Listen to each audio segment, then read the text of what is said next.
efforts to go into Iran, and I thought there was a war coming. So when we were interested again, then they were uninterested, and then they got interested. It's been ridiculous, so we forgot about it, and I went on to do some Latin American presidents and so forth.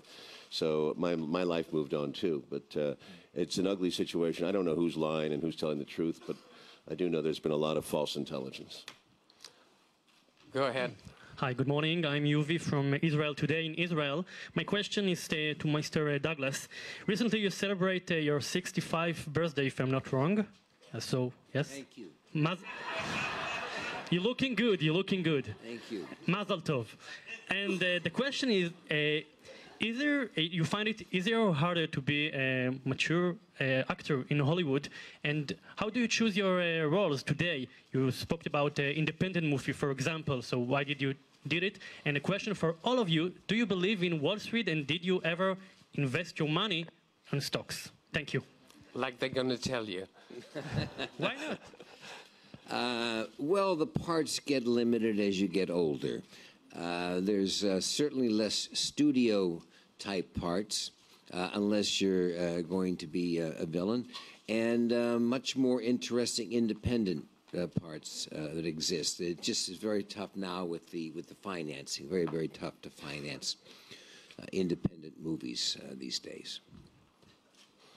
And the second part of the question is, has any of you invested on Wall Street? Have any of us invested? Any of us invested in Wall Street? Yeah. Sure. Absolutely. Shia is an Shia. expert. Yeah.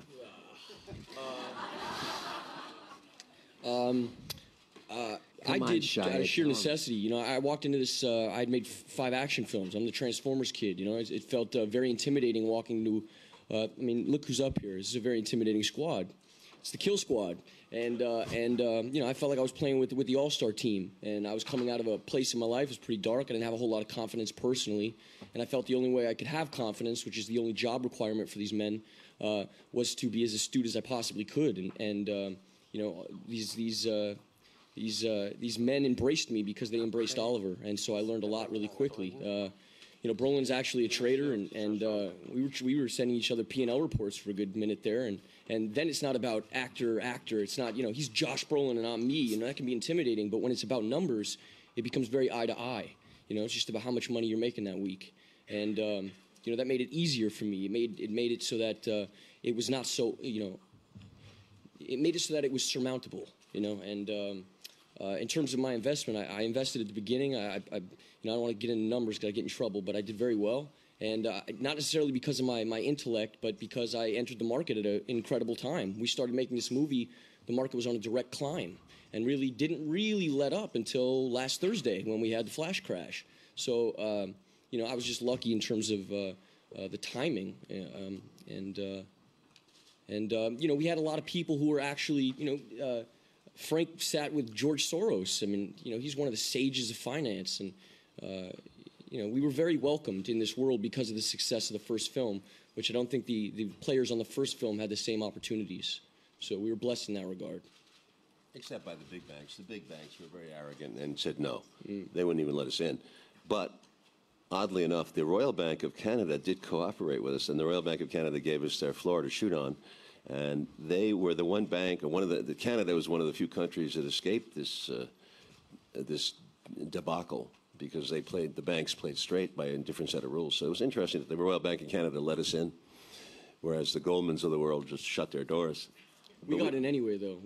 I snuck in.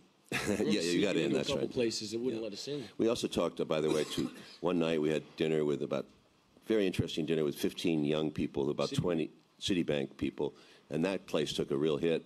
But they were talking about how they had just come out of business school and 2 years on the floor, and they were in that moment of crisis. It was like, I guess, a Pearl Harbor of some kind, and they turned to their leaders, the older people, and their leaders were freaked out and were saying, what's going on? They said, we don't know.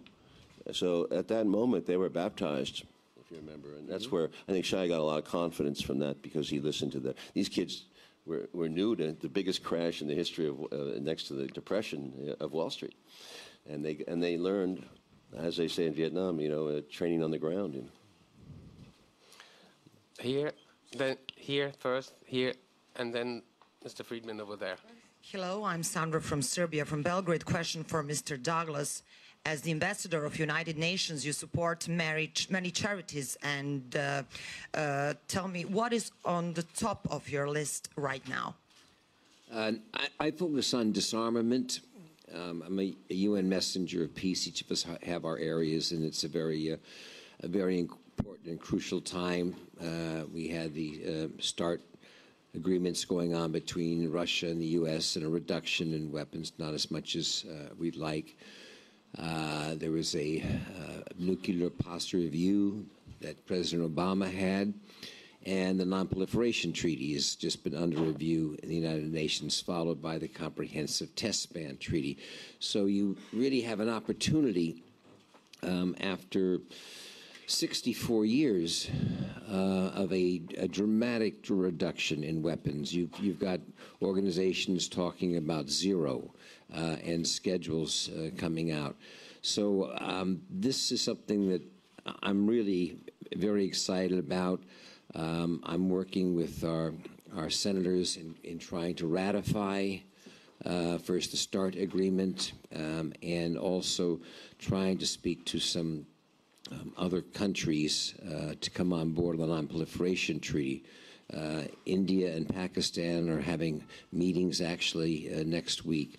So it could be an exciting time. There seems to be a coalition, a lot of momentum is building from both the left and the right. Ma'am, and then the gentleman over there. Alessandra Magliaro, press agency Italian ANSA. It's a question to Oliver Stone. In your movie, you show next financial bubble, color green. It's true? Color green. Green economy. It's. I think that's very interesting. Shia didn't cover that. I think it's part of the Shia.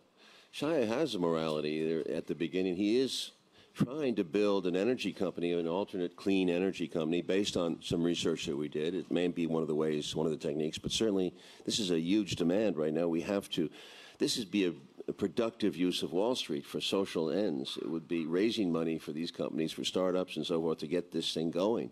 And we don't have as an aggressive policy like China has, which is government dominated, government inspired. Our government is still slow out of the docks. It's getting there a little bit closer, but this is what Wall Street can do. And instead, I hate to say it, but 40% of the American corporate profits went to financial companies. But they were and if you look at Goldman, 70% of their profits came from their trading for themselves, not for their clients. They weren't raising money for these energy companies. They weren't contributing to the overall health of our economy. They were trying to make money for themselves based on a new set of rules that allowed them to make a lot of money. That's horrible. It's not what it's for.